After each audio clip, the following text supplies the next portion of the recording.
ദശരഥൻ കൗസല്യ. സുമന്ത്രർ സംഭവിച്ച സംഗതികളെല്ലാം ദശരഥനെ അറിയിച്ചു. ദശരഥൻ കോസലരാജാവിന്റെ ആഗ്രഹപ്രകാരം ചെയ്യാൻ തയ്യാറാണെന്നറിയിച്ചു. ദശരഥൻ കോസലത്തിൽ നിന്നും വന്ന കൊട്ടാരം പുരോഹിതനെക്കൂടി കാണാൻ വേണ്ടി തന്നോടൊപ്പം തന്റെ കൊട്ടാരം പുരോഹിതനെയും അയച്ചു. അനേകം ശുഭസ്വഭാവമുള്ള സമ്മാനങ്ങളും കൊടുത്തുവച്ചു. വിവാഹത്തിന്റെ തീയതിയും മുഹൂർത്തവും കുറിച്ചുവച്ചു. പിന്നീട് ദശരഥൻ ചതുരംഗ സൈന്യത്തോടുകൂടി കോസലത്തിലേക്ക് യാത്ര ചെയ്തു. അദ്ദേഹത്തോടൊപ്പം സഞ്ചരിച്ചിരുന്ന ഗായകന്മാരുടെ മംഗളഗാനങ്ങൾ ആകാശത്തിലെ ചക്രവാളത്തിൽ നിന്നും പ്രതിധ്വനിച്ചു. അങ്ങനെ കൗസല്യയുടെയും ദശരഥന്റെയും വിവാഹം ആഘോഷപൂർവ്വം കഴിഞ്ഞു. കോസലരാജാവ് സുമന്ത്രരെ അടുത്തു വിളിച്ചു പറഞ്ഞു, ഈ പ്രഭാവത്തിന്റെയെല്ലാം കാരണഭൂതൻ താങ്കളാണ്. ഈശ്വരേച്ഛയില്ലാതെ ഒന്നും നടക്കുകയില്ലെന്നത് ശരിതന്നെ. എന്നിരുന്നാലും എനിക്ക് താങ്കളോടുള്ള കടം ഞാനെങ്ങനെ വീട്ടും? എന്റെ കൃതജ്ഞത എങ്ങനെ പ്രകാശിപ്പിക്കും? ഞാൻ താങ്കളുടെ മുമ്പിൽ ഒരു നിർദ്ദേശം വയ്ക്കുന്നു. സദയം അത് സ്വീകരിക്കാലും. എന്റെ തലസ്ഥാന നഗരിയിൽ വെച്ച് ഇന്നു തന്നെ താങ്കളുടെ വിവാഹവും നടക്കട്ടെ. താങ്കൾ സമ്മതിക്കുകയാണെങ്കിൽ ഇന്നുവതന്നെ അത് സമുചിതമായി ആഘോഷിക്കുന്നതിനുള്ള ഒരുക്കങ്ങൾ ചെയ്യാം. ദശരഥനും സുമന്ത്രരും അതിനു സമ്മതിച്ചു. ഗർഗാവംശത്തിൽപ്പെട്ട വീരദാസന്റെ മകളെയാണ് സുമന്ത്രർ പരിണയിച്ചത്. രാജാവിന്റെയും പ്രധാനമന്ത്രിയുടെയും വിവാഹം ഒരേ സ്ഥലത്ത് വെച്ച് ഒരു ദിവസം നടക്കുന്നു എന്ന വാർത്ത നഗരത്തിൽ മാത്രമല്ല ഗ്രാമങ്ങളിലും പരന്നു. രാജ്യമൊക്കെ ആശ്ചര്യം കൊണ്ടും ആനന്ദം കൊണ്ടും നിറഞ്ഞു. ആഘോഷങ്ങൾ 3-4 ദിവസം നീണ്ടുനിന്നു. ജനങ്ങൾക്കുവേണ്ടി സംഗീതം, നൃത്തം, നാടകം തുടങ്ങിയ കലാപരിപാടികളുണ്ടായിരുന്നു. നഗരം രാപകൽ ആവേശവും ആനന്ദവും കൊണ്ട് നിറഞ്ഞു. 4-ാം ദിവസം ദശരഥൻ രാജ്ഞിയോടും പരിജനങ്ങളോടും സുമന്ത്രരോടും അദ്ദേഹത്തിന്റെ പത്നിയോടും പരിവാരങ്ങളോടും കൂടി അയോധ്യയിലേക്കുള്ള മടക്കയാത്ര ആരംഭിച്ചു. ജനങ്ങളുടെ ആഹ്ലാദപ്രകടനങ്ങൾക്കിടയിൽ അവർ നഗരത്തിൽ പ്രവേശിച്ചു. പ്രജകൾ രാജാവിന്റെയും മന്ത്രിയുടെയും വിവാഹത്തിൽ അത്യധികം ആഹ്ലാദിച്ചു. അവർ തെരുവീഥികളിൽ നൃത്തം ചെയ്തു ജയജയാരവം മുഴക്കി. തങ്ങളുടെ രാജ്ഞിയെ കാണാനായി അവർ തെരുവീഥിയിൽ 2 വരിയായി നിന്നു. രാജദമ്പതികൾ വരുന്ന വഴിയിൽ അവർ പനിനീർ തളിച്ചു. കർപ്പൂരദീപം കൊളുത്തി അവരെ സ്വാഗതം ചെയ്തു. ദശരഥൻ രാജധർമാചരണം വീണ്ടും സ്വീകരിച്ചു. രാജ്യം സ്നേഹത്തോടും ശ്രദ്ധയോടും കൂടി ഭരിച്ചു. പലപ്പോഴും അദ്ദേഹം കാട്ടിൽ രാജ്ഞിസമേതനായി വിനോദയാത്രയ്ക്ക് പോകാറുണ്ടായിരുന്നു. അങ്ങനെ ദിവസങ്ങൾ ആഹ്ലാദപൂർണമായി കടന്നുപോയി. പക്ഷേ ദിവസങ്ങൾ, മാസങ്ങൾ, വർഷങ്ങൾ ഇവയിൽ കൂടി കാലം കടന്നുപോയതോടുകൂടി രാജാവിന്റെ മുഖം അസ്വസ്ഥതയുടെ നിഴൽ വീണ് ഇരുണ്ടു തുടങ്ങി. കാരണം ഇത്രയും കാലം കഴിഞ്ഞിട്ടും അദ്ദേഹത്തിന് സന്താനമൊന്നും ഉണ്ടായിട്ടില്ല. ആ കഠിനവേദന അദ്ദേഹത്തെ വല്ലാതെ അലട്ടിയിരുന്നു. പുരോഹിതന്മാർ, പണ്ഡിതന്മാർ, മന്ത്രിമാർ ഇവരുമായി രാജാവ് ആലോചന നടത്തി. അവരുടെ അഭിപ്രായവും കൗസല്യാദേവിയുടെ അഭ്യർത്ഥനയും ഒരുപോലെയായപ്പോൾ അദ്ദേഹം അവരുടെയെല്ലാം അഭിലാഷം മാനിച്ച് മറ്റൊരു രാജകുമാരിയെ പരിണയിച്ചു. സുമിത്രയായിരുന്നു വധു. അവരുടെ പേരുപോലെ തന്നെയായിരുന്നു പ്രകൃതവും. കൗസല്യയും സുമിത്രയും സ്നേഹത്താൽ പരസ്പരം ബന്ധിക്കപ്പെട്ടു. അമ്മയും മകളും തമ്മിലുള്ള ബന്ധത്തിനേക്കാൾ ശക്തിമത്തായിരുന്നു അവരുടെ ബന്ധം. അവർ അന്യോന്യം സന്തോഷിപ്പിക്കാൻ ആത്മാർത്ഥമായി ശ്രമിച്ചു. ഓരോരുത്തർക്കും അഗാധമായ സഹനശക്തിയും നിസ്വാർത്ഥതയും സഹാനുഭൂതിയുമുണ്ടായിരുന്നു. വർഷങ്ങൾ കഴിഞ്ഞു. രാജാവിന് പിന്തുടർച്ചയ്ക്കായി ഒരുകാവശ്യേ ലഭിക്കുന്ന യാതൊരു ലക്ഷണവും കാണാനുണ്ടായിരുന്നില്ല. നിരാശഹതനായ രാജാവ് 2 രാജ്ഞിമാരുടെയും നിർബന്ധത്തിനു വഴങ്ങി. 3-ാമതും വിവാഹം ചെയ്തു. കൈകേയി എന്നായിരുന്നു പുതിയ വധുവിന്റെ പേര്. കാശ്മീരിലെ കേകയരാജ്യത്തിലെ രാജാവിന്റെ പുത്രി. അവർ അതീവ സുന്ദരിയായിരുന്നു. കൈകേയി വിവാഹം. കേകയരാജാവ് മകളെ വിവാഹം ചെയ്തു കൊടുക്കുന്നതിനായി ചില ഉപാധികൾ വെച്ചു. ദശരഥന് കൈകേയിലുണ്ടാവുന്ന പുത്രന് സിംഹാസനാരോഹണം ചെയ്യാനുള്ള അവകാശമുണ്ടായിരിക്കണം. അദ്ദേഹം ഇക്കാര്യത്തിൽ നിർബന്ധിച്ചു. ഇതിന് സമ്മതിച്ചില്ലെങ്കിൽ വിവാഹത്തിന് താൻ സമ്മതം നൽകുകയില്ലെന്ന് അദ്ദേഹം തീർത്തു പറഞ്ഞു. കൊട്ടാരം പുരോഹിതനായ Gergen Here is the transliteration of the content. ആയിരുന്നു അയോധ്യയിൽ ഈ സന്ദേശം കൊണ്ടുവന്നത്. അതിസുന്ദരിയായ കേകയരാജകുമാരിയെ വിവാഹം ചെയ്യാനുള്ള ദശരഥന്റെ ഉത്കടമായ ആഗ്രഹം കൗസല്യയും സുമിത്രയും മനസ്സിലാക്കിയിരുന്നു. യഥാർത്ഥമായ ഭാര്യധർമ്മം ഭർത്താവിന്റെ ഏറ്റവും ലാലുവായ അഭിലാഷത്തിനുപോലും വഴങ്ങിക്കൊടുക്കുകയും ആ ആഗ്രഹം സഹാഫലീകരിക്കുന്നതിൽ തങ്ങളാൽ കഴിയുന്നത് ചെയ്യുകയുമാണ് എന്ന് അവർക്ക് തോന്നി. അയോധ്യയിലെ രാജവംശത്തിൽ ഒരിക്കലും അധർമ്മിയായ പുത്രൻ ജനിക്കുകയില്ലെന്നും അതുവഴി ആ വംശം മലിനമാവുകയില്ലെന്നും അവർ നല്ലപോലെ മനസ്സിലാക്കിയിരുന്നു. 3-ാം ഭാര്യയുടെ പുത്രൻ പിന്തുടർച്ചയ്ക്കുള്ള അവകാശം ദശരഥൻ അനുവദിച്ചാലും ആ വംശത്തിൽ കൈകേയിക്കുണ്ടാവുന്ന പുത്രൻ ധാർമ്മികതയുടെ മൂർത്തീകരണമായിരിക്കുമെന്നും യാതൊരു കളങ്കത്തിനും കാരണമാവുകയില്ലെന്നും വിശ്വസിച്ചുകൊണ്ട് കൗസല്യയും സുമിത്രയും കൈകൂപ്പിക്കൊണ്ട് ദശരഥനോട് അപേക്ഷിച്ചു. പ്രഭോ, അങ്ങേക്കുണ്ടാവുന്ന സന്തോഷത്തിൽ കവിഞ്ഞ എന്തൊരു സന്തോഷമാണ് ഞങ്ങൾക്കുള്ളത്. കേകയരാജാവ് മുമ്പോട്ടുവെച്ച ഉപാധി സ്വീകരിക്കൂ. അദ്ദേഹത്തിന്റെ പുത്രിയെ പരിണയിച്ച് രഘുവിന്റെ വംശം അവിഛിന്നമായി തുടർന്നുപോകാൻ ശ്രമിക്കൂ. ഇതിനെപ്പറ്റി ആലോചിച്ച് ഒരു നിമിഷം പോലും കളയേണ്ടതില്ല. രാജ്ഞിമാരുടെ വാക്കുകൾ രാജാവിന്റെ ആഗ്രഹത്തെ ഉജ്ജ്വലിപ്പിച്ചു.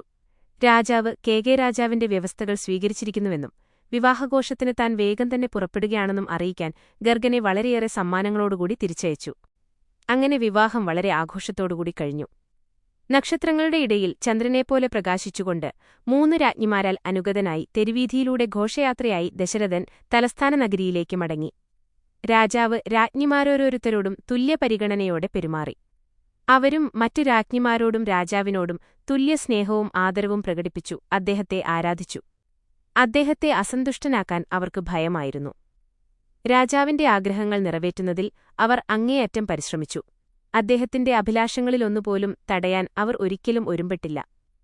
ഉത്തമവധുക്കളുടെ പാരമ്പര്യമനുസരിച്ച് അവർ അദ്ദേഹത്തെ തങ്ങളുടെ ഈശ്വരനായി ആരാധിച്ചു. മൂവർക്കും ഒരേയൊരു ആത്മാവാണുള്ളതെന്ന് തോന്നത്തക്കവിധം അവർ പരസ്പര സ്നേഹത്തോടുകൂടി കഴിഞ്ഞുവന്നു. വർഷങ്ങൾ കടന്നുപോയി. രാജാവും രാജ്ഞിമാരും യൗവനത്തിന്റെയും മധ്യവയസ്സിന്റെയും പരിധി അതിക്രമിച്ചു വാർദ്ധക്യത്തെ സമീപിച്ചു. എന്നിട്ടും ഒരു സന്താനം പിറക്കുന്ന യാതൊരു ലക്ഷണവും കണ്ടില്ല. രാജധാനിയിലെ അന്തഃപുരം സുഖവാസത്തിനുള്ള സർവ്വസൗകര്യങ്ങളും ഉള്ളതായിരുന്നുവെങ്കിലും രാജ്ഞിമാരുടെ ഹൃദയം അസ്വസ്ഥത, ഉത്കണ്ഠ, നിരാശ എന്നിവയാൽ തപിച്ചിരുന്നു. ഒരു സായാഹ്നം രാജാവും 3 രാജ്ഞിമാരും രാജധാനിയിൽ അയോധ്യയുടെ ഭാവിയെ സംബന്ധിച്ച് ഉത്കണ്ഠാകുലരായി ചർച്ച ചെയ്തുകൊണ്ടിരിക്കുകയായിരുന്നു. അയോധ്യയുടെ ഭദ്രതയും ക്ഷേമവുമായിരുന്നു ചർച്ചാവിഷയം. ഓരോരുത്തരും ബുദ്ധിപൂർവമായ അഭിപ്രായങ്ങൾ പ്രകടിപ്പിച്ചു. ഒടുവിൽ പ്രശ്നത്തിന് ഒരു പരിഹാരവും കാണാനാവാതെ അവർ അസ്വസ്ഥരായി എഴുന്നേറ്റു. ഒടുവിൽ കുലഗുരുവായ വസിഷ്ഠനുമായി ആലോചിച്ച് ഉപദേശം സ്വീകരിക്കാൻ തീരുമാനമെടുത്തു. പ്രഭാതത്തിൽ വസിഷ്ഠന്റെ സാന്നിധ്യം ആദരപൂർവ്വം ക്ഷണിക്കപ്പെട്ടു. അനേകം പണ്ഡിതന്മാരെയും സഭാംഗങ്ങളെയും ആലോചനയ്ക്കായി ക്ഷണിച്ചിരുന്നു. ഇരുസമുദ്രങ്ങൾക്കുമിടയിൽ രഘുവംശത്തിന്റെ അധീനതയിലുള്ള വിസ്തൃതമായ സാമ്രാജ്യത്തിന് ഒരു പിന്തുടർച്ചാവകാശിയെ കണ്ടുപിടിക്കുകയെന്ന പ്രശ്നം രാജാവ് അവരുടെ മുമ്പിൽ അവതരിപ്പിച്ചു. നിരാശാനിഹതനായ ദശരഥൻ പ്രയോജനപ്രദമായ അഭിപ്രായങ്ങൾ പറയണമെന്ന് ഗുരുജനങ്ങളോട് അഭ്യർത്ഥിച്ചു. വസിഷ്ഠൻ ഏറെ നേരം ആലോചനാമഗ്നനായി. ഒടുവിൽ കണ്ണു തുറന്ന് ഇപ്രകാരം പറഞ്ഞു: രാജാവേ, അങ്ങിങ്ങനെ ദുഃഖിക്കേണ്ടതില്ല. അയോധ്യ അനാഥമായി പോകില്ല. അവൾ വൈധവ്യം അനുഭവിക്കുകയില്ല. ഉത്സവങ്ങൾ, നിത്യഹരിതമായ തോരണാലങ്കാരങ്ങൾ എന്നിവയോടുകൂടി ഈ രാജ്യം ഉല്ലാസപൂർണവും സുഖസമൃദ്ധവും ക്ഷേമപൂർണവുമായിരിക്കും. ധർമ്മസുന്ദരമായ ജീവിതത്തിന്റെയും എങ്ങും മാറ്റൊലികൊള്ളുന്ന സംഗീതത്തിന്റെയും ആനന്ദത്തിന്റെയും സംരക്ഷകയായിരിക്കും അയോധ്യ. അയോധ്യയിലെ സിംഹാസനാരോഹണത്തിനായി മറ്റൊരു വംശത്തിൽ നിന്നും ഒരു കുമാരനെ ദത്തെടുക്കുകയെന്ന അഭിപ്രായത്തോട് ഞാൻ യോജിക്കുന്നില്ല. ഈശ്വരകാരുണ്യം ദുർഗ്രാഹ്യമായ ഒരു ദാനമാണ്.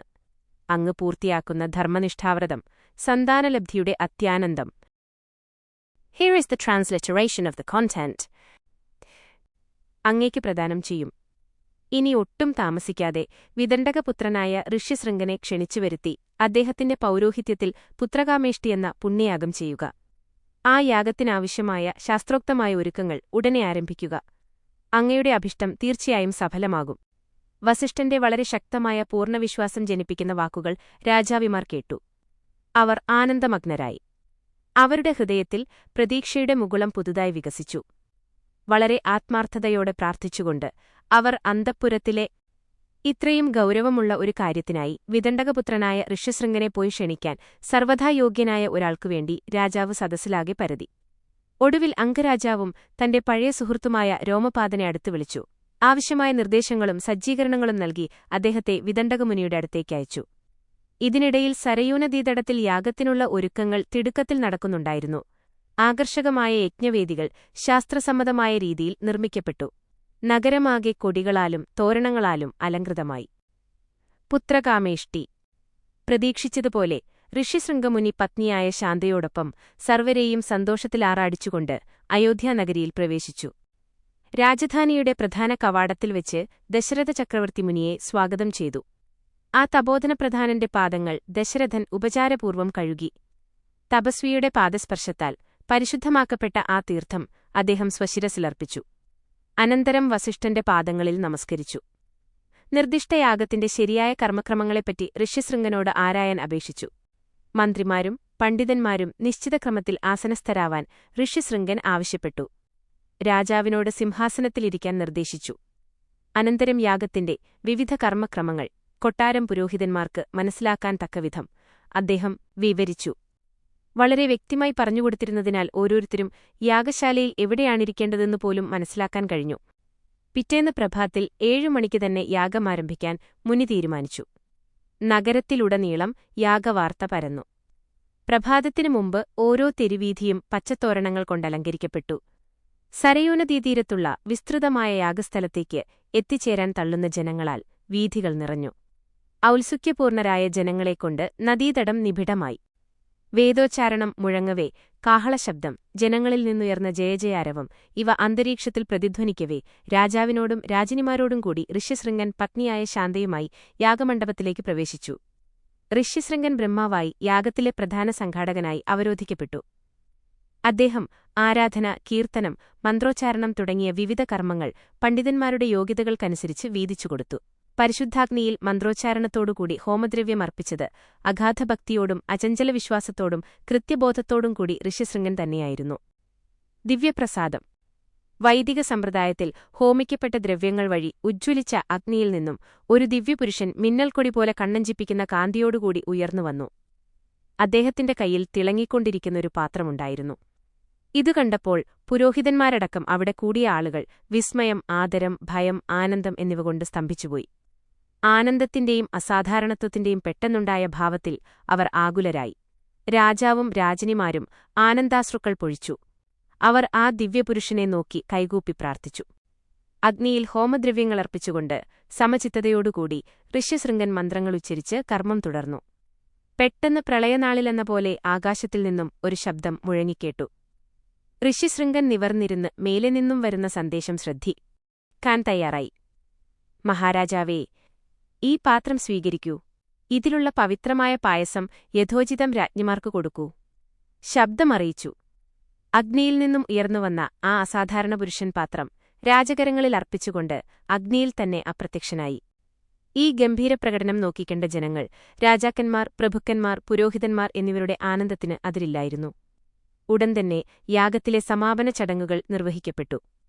ദേവദത്തമായ ദിവ്യഭോജനം കയ്യിലെടുത്തുകൊണ്ട് രാജാവ് ഘോഷയാത്രയായി രാജധാനിയിലേക്ക് മടങ്ങി. 4. സന്താനലാഭം. രാജാക്കന്മാർ കുലഗുരുവിന്റെ നിർദ്ദേശങ്ങൾക്കനുസരിച്ച് സ്നാനം കഴിഞ്ഞു. കുടുംബദേവതയുടെ പ്രതിഷ്ഠയുള്ള കൊട്ടാരം കോവിലിൽ പ്രവേശിച്ചു. വസിഷ്ഠൻ പൂജാകർമ്മം പൂർത്തിയാക്കി. ദിവ്യപുരുഷൻ പ്രദാനം ചെയ്ത പായസം 3 സ്വർണ്ണപാത്രങ്ങളിൽ പകുത്തുവച്ചിരുന്നു.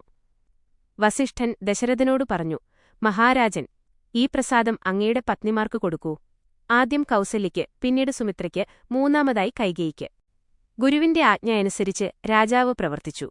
അവർ പാത്രങ്ങളെടുത്തു. വസിഷ്ഠന്റെയും ദശരഥന്റെയും പാദങ്ങൾ നമസ്കരിച്ചു. യാഗത്തിലെ മുഖ്യ ആചാര്യനായിരുന്ന ഋഷ്യശൃംഗന്റെ പാദസ്പർശത്തിനു ശേഷമേ അവർ പായസം കഴിക്കാവൂ എന്ന് വസിഷ്ഠൻ നിർദ്ദേശിച്ചു. അതിനാൽ കൗസല്യയും കൈകേയിയും തങ്ങളുടെ പ്രസാദം ആ കോവിലിൽ തന്നെ സുരക്ഷിതമായി വെച്ചു. കേശാലങ്കാരത്തിന് ശ്രമിക്കുന്നതിനു മുമ്പ് തോഴിമാരോടൊത്ത് മുടിയുണയ്ക്കുവാൻ പോയി. ഇതിനിടയിൽ സുമിത്ര മട്ടുപ്പാവിൽ ചെന്ന് തന്റെ പ്രസാദം ഉയരം കുറഞ്ഞ പ്രാകാരമതിലിന്മേൽ വെച്ച് വെയിലിൽ മുടിയാറ്റുന്നതിലേർപ്പെട്ടു. അപ്പോഴെല്ലാം അവർ തന്റെ അവസ്ഥയെപ്പറ്റി ചിന്തിക്കുകയായിരുന്നു. താൻ 2ാം രാജ്ഞിയാണ്. ആദ്യ രാജ്ഞിയുടെ പുത്രൻ അവകാശിയെന്ന നിലയിൽ സിംഹാസനാരോഹണം ചെയ്യും. 3ാം രാജ്ഞിയായ കൈകേയിയുടെ പുത്രന് അവരുടെ വിവാഹത്തിന്റെ ആലോചനഘട്ടത്തിൽ തന്നെ നൽകപ്പെട്ടിരുന്ന വാഗ്ദത്തത്തിനനുസരിച്ച് സിംഹാസനം ലഭിക്കാം. പക്ഷേ തന്റെ പുത്രൻ എന്തു സംഭവിക്കും? അവൻ ഇവിടെയുമില്ല അവിടെയുമില്ല എന്ന നിലയിലായിത്തീരും. പദവിയോ ഭരണാധികാരമോ ഒന്നും ലഭിക്കാതെ നരകിക്കുന്ന ഒരു പുത്രൻ തനിക്ക് എന്തിനു വേണം? ജനിച്ച് അനാദരിക്കപ്പെടാനുള്ള ഒരു മകനേക്കാൾ മകൻ ജനിക്കാതിരിക്കുകയല്ലേ ഭേദം? പ്രസാദനഷ്ടം. ഈ ചിന്തയും സംശയവുമെല്ലാം ഒരു നിമിഷത്തേക്ക് മാത്രമായിരുന്നു. പെട്ടെന്നുതന്നെ സുമിത്ര സ്വയം സമാധാനിച്ചു. ഈശ്വരൻ നിശ്ചയിച്ചത് നടക്കുക തന്നെ വേണമെന്ന് അവൾക്കു തോന്നി. ആർക്കുമത് തടുക്കാനാവില്ല. ദിവ്യപ്രസാദം കഴിക്കുക എന്നത് കുലഗുരുവിന്റെ ആജ്ഞയും ഭർത്താവിന്റെ കൽപ്പനയുമാണ്. അവൾ ഓർത്തു. അതുകൊണ്ട് സുമിത്ര പായസം കഴിക്കാൻ തീരുമാനിച്ചു. പായസപാത്രം എടുക്കാനായി അങ്ങോട്ട് ചെന്നു. അപ്പോൾ കഷ്ടം! ഒരു ഗരുഡൻ എവിടെന്നോ പറന്നെത്തി പായസപാത്രവും കൊക്കിൽ കോർത്ത് ആകാശത്തേക്ക് പറന്ന് അകന്നുപോയി. അമൂല്യമായ പായസം നിസ്സാരമായി കരുതിയതോർത്ത് സുമിത്ര പശ്ചാത്താപിച്ചു. ഈ ദൗർഭാഗ്യത്തെപ്പറ്റി അറിയാനിടയായാൽ രാജാവിന്റെ പ്രതികരണം അസഹനീയമായിരിക്കും. ഇനി എന്തു ചെയ്യണമെന്ന് തീരുമാനിക്കാൻ അവൾക്ക് കഴിഞ്ഞില്ല. സുമിത്ര നേരെ കൗസല്യയുടെ സമീപം ചെന്ന് സംഭവം മുഴുവൻ അവരോട് പറഞ്ഞു. അപ്പോഴേക്കും കൈകേയും അവിടെ എത്തിയിരുന്നു. മൂന്നുപേരും സഹോദരിമാരെപ്പോലെ വളരെ സ്നേഹത്തിലായിരുന്നു. അവർ ഈ ദുഃഖവാർത്ത രാജാവിനെ അറിയിക്കേണ്ടെന്ന് തീരുമാനിച്ചു. ഒരു സ്വർണപാത്രം വരുത്തി കൗസല്യയും കൈകേയും താന്താങ്ങളുടെ ഓഹരിയിൽ നിന്ന് ഓരോ ഭാഗം അതിലൊഴിച്ചു. മൂന്നാളും ഒന്നിച്ചിരുന്ന് ക്ഷേത്രത്തിൽ നിന്നും പായസം കഴിക്കാൻ സൗകര്യമാക്കി. ഋഷ്യശൃംഗൻ അദ്ദേഹത്തിന്റെ അനുഗ്രഹവാക്യം ഉച്ചരിക്കുമ്പോൾ ബാക്കി ഗുരുഭൂതന്മാരും പണ്ഡിതന്മാരും ശുഭമായ വേദമന്ത്രങ്ങൾ ചൊല്ലിക്കൊണ്ടിരുന്നപ്പോൾ രാജ്ഞിമാർ പ്രസാദം കഴിച്ചു. അനന്തരം അവർ തീർത്ഥം പാനം ചെയ്ത് പൂജാപീഠത്തിനു മുമ്പിൽ പ്രണാമം ചെയ്ത് ഋഷ്യശൃംഗന്റെ പാദങ്ങളിലും നമസ്കരിച്ച് സ്വന്തം കൊട്ടാരങ്ങളിലേക്കു പോയി.